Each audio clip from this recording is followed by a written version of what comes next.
વિશ્વ તમાકુ નિષેધ દિવસ નિમિત્તે સુરતની નવી સિવિલ હોસ્પિટલ ખાતે જિલ્લા કક્ષાના મુખ્ય કાર્યક્રમનું આયોજન કરવામાં આવ્યું હતું. વિવિધ જનજાગૃતિ કાર્યક્રમો દ્વારા લોકોને તમાકુ મુક્ત જીવન જીવવાનો સંદેશો આપવામાં આવ્યો હતો.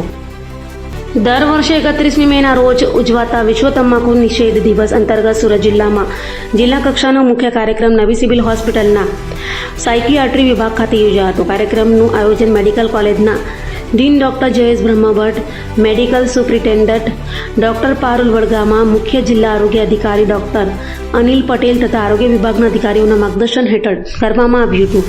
આ પ્રસંગે સિવિલ હોસ્પિટલમાં કાર્યરત કર્મચારીઓ માટે તમાકુના સેવનથી થતા શારીરિક, માનસિક અને સામાજિક નુકસાન અંગે વિશેષ વર્કશોપ યોજાઈ હતી.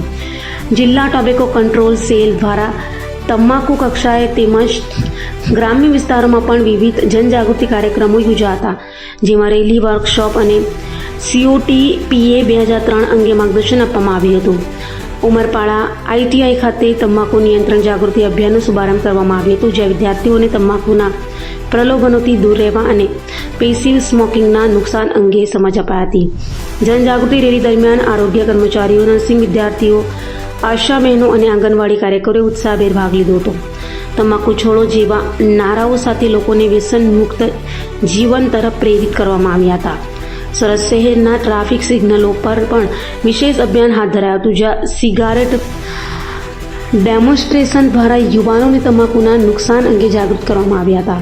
કાર્યક્રમ દરમિયાન જિંદગી પસંદ કરો, તમાકુ નહીંનો સંદેશ આપી સૌને તમાકુ મુક્ત જીવન અપનાવવા અપીલ પણ કરવામાં આવી હતી.